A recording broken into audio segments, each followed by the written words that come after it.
Hi! Nakita niyo to? Ito ay ampalaya.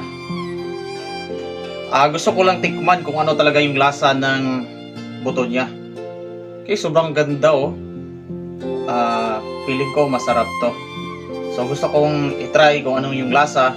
Kasi yung ampalaya, alam nyo naman na mapait talaga to. So itong buto niya ay gusto kong itry kung ano yung lasa. So ito, kutsarahin natin para malaman natin kung ano talaga yung lasa.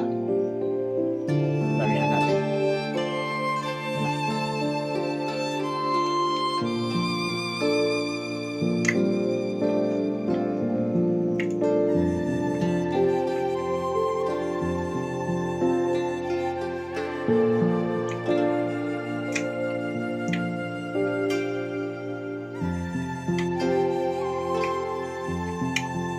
So yun guys, yung lasa niya ay matamis.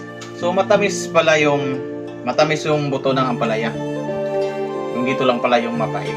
So masarap, matamis. So yan, dagdagan pa natin. Diba? Matamis siya guys. Kung gusto nyong malaman kung ano talaga yung lasa, i-try nyo din.